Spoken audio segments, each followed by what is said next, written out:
Good morning, folks, and happy Friday. Ted from Nerd Immersion here. As you can see, we're in early morning as the light is shining through in the background here.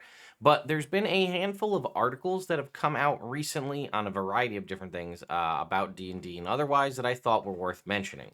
Some are opinion pieces, some are positive things, I think, talking about the positive growth of other RPGs. And it doesn't say it has anything to do with D&D, but if we take a look, let's see this Bloomberg article here. Hasbro to cut 15% of workforce after weak holiday sales. Now, it is worth noting that this is apparently tied to holiday sales, meaning this past holiday season, I guess traditional toys, and we'll talk about it as we get through it, didn't do as well as they'd hoped. Right? So Hasbro Inc., one of the world's largest toy makers, said it would cut 15% of its workforce, or about 1,000 jobs, after a disappointing holiday season. That's a big amount. That's a lot of people losing jobs. Right? The Pawtucket, Rhode Island-based company also projected it would fall short of fourth quarter adjusted profit estimates, making 1.29 to 1.13 a share compared to the 1.49 analysis they were expecting. Sales for the fourth quarter expected to be down 17% to 1.68 billion. Still a lot of money, but either way. The cuts will begin in the next few weeks, meaning like now, Hasbro said in a statement Thursday, so yesterday. Although Hasbro digital gaming business, including the Dungeons and Dragons Magic the Gathering games, performed well, its traditional toy business faltered. While the pandemic led to a sales boom with parents buying a lot of toys for kids stuck at home, demand has cooled more recently. Despite strong growth in Wizards of the Coast and digital gaming, Hasbro Pulse, and our licensing business, our consumer products business underperformed in the fourth quarter against the backdrop of a challenging holiday consumer environment, said Chris Cox, CEO of Hasbro. The company lowered its 2022 revenue forecast at an investor event in October, even as management presented a bigger, brighter long-term future. Later that month, Mattel, who's their biggest rival probably, who owns Barbie and Hot Wheels, lowered their expectations due to inflation and whatnot. Changes to its business plan are expected to result in in charges of approximately 300 million. In addition, the company is projecting approximately $78 million in charges due to workforce reduction. As part of the changes, so I wonder if some of those are supposed to be changes, but part of the changes, President and COO Eric Nyman is leaving the company. The consumer products business, which includes GI Joe and Potato Head products, will report directly to Cox. That I don't think is a good idea. As part of the restructuring announcement in October, Hasbro asked JP Morgan Chase and Centerview Partners to steer a sale for Entertainment One, which is their film and TV division. They're actually the ones who are also producing the D&D movie. Hasbro shares fell as much as 9.6% in after-hours trading. The company is due to report its fourth quarter results on February 16th. So that's something to understand too, right? Our whole wave, our open D&D movement, the cancellation of D&D Beyond subscriptions, they're not going to see that till sometime probably in June, because in February, the 16th of February, which is still a little less than a month away, that's when they're going to be reporting their quarter four earnings for Hasbro, which is again the last 3 months of last year. They're not going to start talking about the changes in here in January, the shifts that we've made, until they probably start reporting sometime in quarter two. So maybe June, July, they'll start talking. Maybe not, maybe a little bit earlier, maybe April, May, depending. They'll start talking about what happened in the first quarter of this year. So again, a lot of us are saying, we're making a difference, we're canceling things, and we are, but the financials and the shareholders aren't ultimately going to see those changes in a statement probably for a few months from now. So just consider that the impacts that we're making, they're not really going to ultimately see the bottom line changes necessarily. They may see stock changes, but the ultimate earnings report won't come out until middle of the year here, like again maybe April May timeframe. So that's something to consider. The other thing is, while they did go out of their way to state in the Bloomberg article that Wizards of the Coast and digital gaming, Dungeons and Dragons and Magic the Gathering, were largely unaffected by this poor holiday sales, meaning that they did probably relatively well in the sales, but not as well as traditional things, which is interesting to see things like G.I. Joe, My Little Pony, uh, Mr. Potato Head, Transformers, and then all of the other licensing deals, Play-Doh, the licensing deals that they have for board games, as well as like other products. They said the licensing stuff did okay. That would be things like Star Wars products and things that they don't personally own. Um, I think that ultimately is a bad thing for us because now that means because Wizards of the Coast, Magic the Gathering and Dungeons and Dragons are doing so well that they're going to push to, what do we think they're going to do? Monetize that even more and lean on those heavily to keep the business afloat because they're doing well. They're going to want to funnel, not funnel, but funnel resources there, but pull as much out as they can. And all of that tracks with everything we've been seeing, OGL or otherwise. So that being said, I did want to talk a little bit about one of their kind of main investors is this Alta Fox Capital.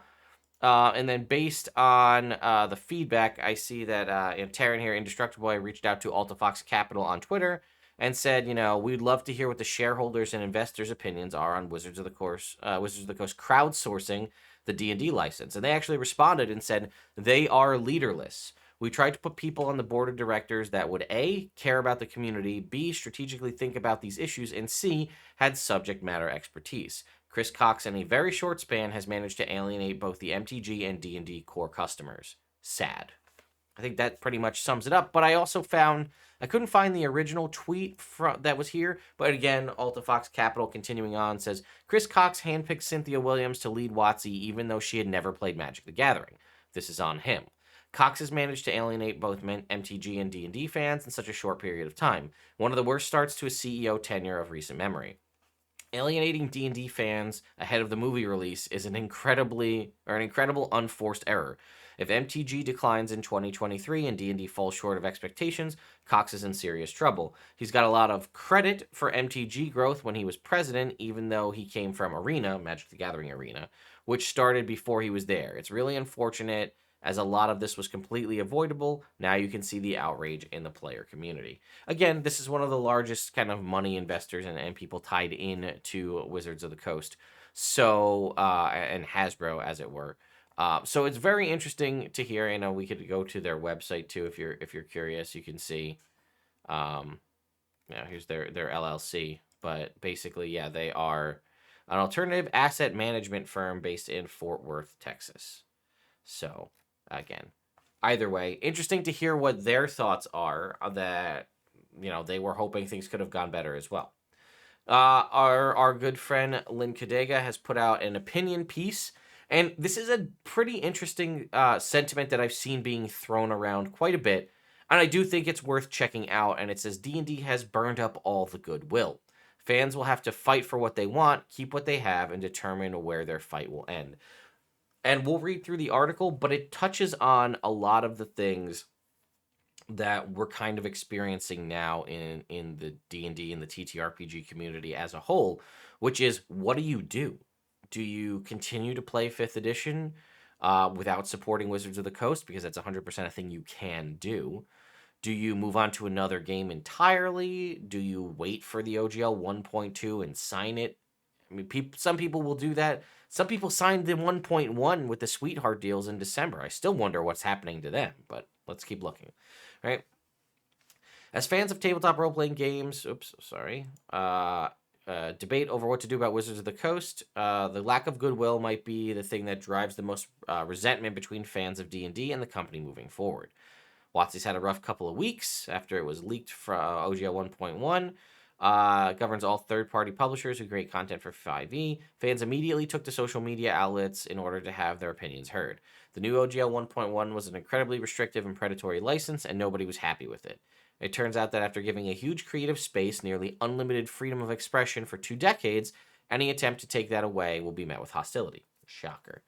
Lawyers, both professional and of the armchair variety, picked apart the leaked OGL 1.1 and the original OGL 1.0a, attempting to suss out how much of these changes Wizards of the Coast could legally get away with.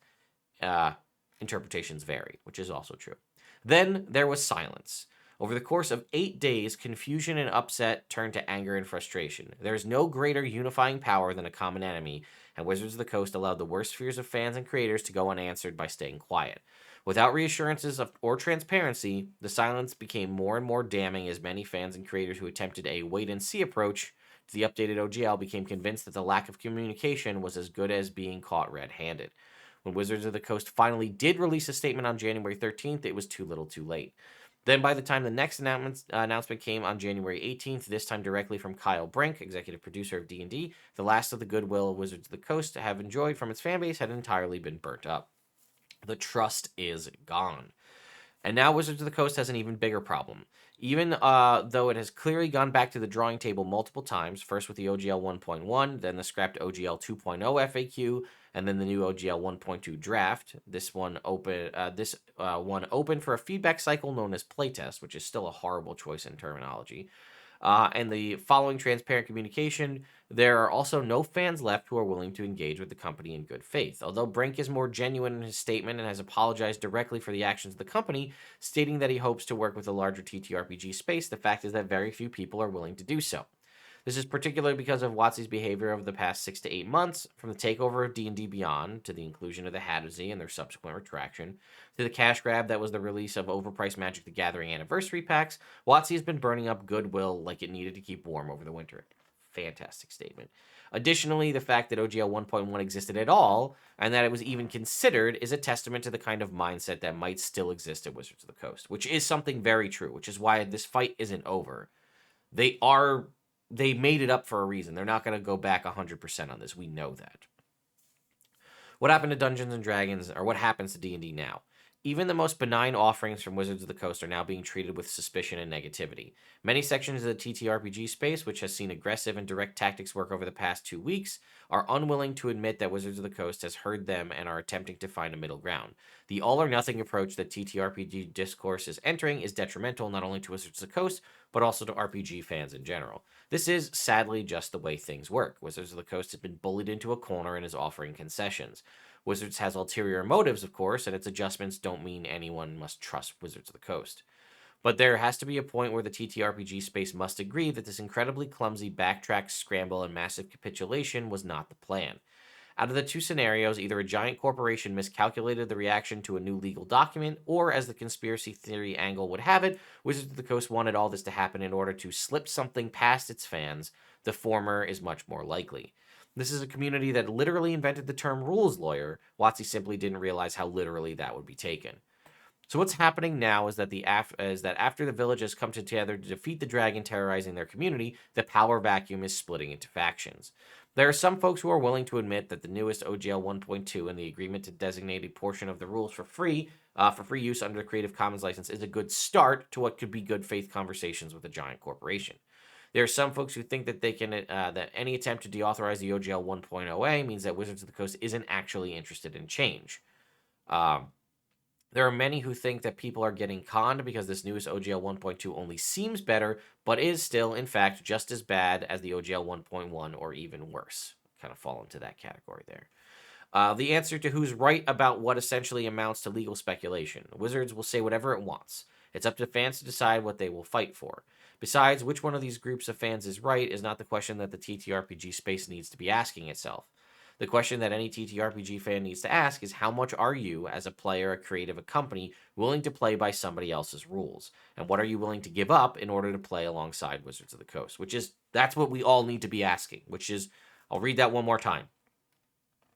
How much are you, as a player, a creative, a company, willing to play by someone else's rules? And what are you willing to give up in order to play alongside Wizards of the Coast? Because that's kind of where we're at right now. The fact that Wizards of the Coast, D&D is not the only game out there, never has been. The fact that Wizards of the Coast is going to attempt to deauthorize the OGL 1.0a. The fact is, that's true. We've seen it. That's the only thing that hasn't shifted from everything they've done is that they're deauthorizing the existing one. It has made that explicitly incredibly clear, and it's my opinion, and this is, again, Lynn Kadega's opinion, no amount of backlash or feedback or threat of legal action is going to dissuade it from doing that. That's not to say people shouldn't tell the company not to do it, which is what we're striving for here, right? Every fan and creator needs to look at the OGL 1.2 and try to figure out just how much they're willing to put up with and what they're willing to fight for. If the answer is none of this, then you will need to find a way out of the garden and fast. The walls are coming up. While D&D is a massive part of the TTRPG industry, it is far from the only sandbox that fans and creators have to play in. Divesting from Wizards of the Coast is extreme and frustrating, especially as this is a property that people have visceral emotional attachments to, but I hope people could redirect the love and game that comes from these games to gameplay itself and not the product. That is very true, and it is something that I've been struggling with a lot over the past month and a half. I have many very fond and loving memories of my time with Dungeons and Dragons, and trying to divest from it is heartbreaking, honestly. Um, but let me keep reading. Additionally, for third-party creators, WotC says it's going to keep its clause out of products produced under the OGL 1.0 on the first page of the new OGL 1.2 in the paragraph directly under the creator badges. But who believes it? It's true. They could. They're saying that they could, but they could obviously still try to revoke existing products.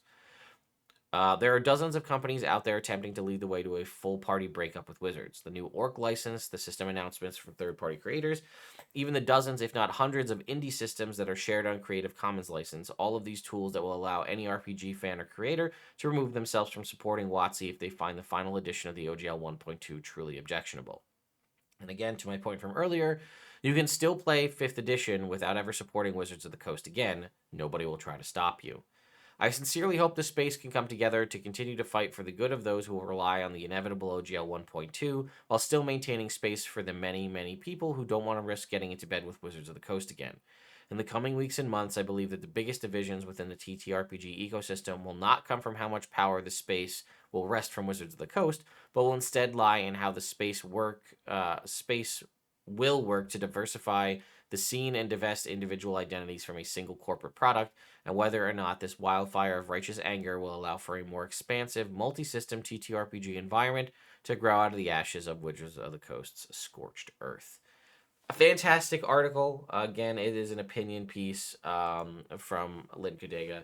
They're a fantastic journalist, and they've been nothing but kind to me. We've been in conversations, and it's been great. So I have to agree with a lot of the sentiment that they put in this particular article, right? We're at an inflection point in the TTRPG space. Uh, it seems the deauthorization of the OGL 1.0A is not going away. That's one of the things they've been very rigid on. Maybe we can convince them otherwise, but I don't see it unless it takes it to court. And then again, that's still going to be years of legal battles before that actually ends up being concluded one way or the other.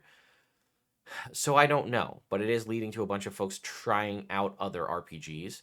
And it comes down to how much are you willing to, what are you willing to give up? What are you willing to sacrifice to play in Wizards of the Coast sandbox? Is there a thing, is there a number? Is there a thing you can do? A thing they can say to get you to stay? The OGL 1.2 is obviously a draft. They've openly admitted that it missed the mark. So they're going back to the drawing board on that, which is, potentially a good point, but we'll see what they ultimately end up doing. To that point, though, I wanted to direct you to a comicbook.com article, because Pathfinder sales surge as players seek a D&D alternative.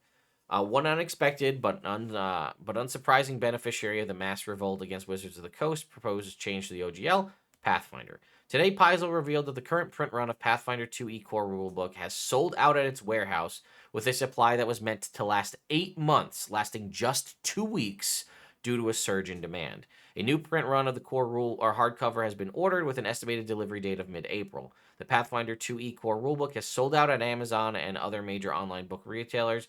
Paizo noted that the pocket version of the core rulebook, which has smaller dimensions and a paperback cover, remains available in their warehouse.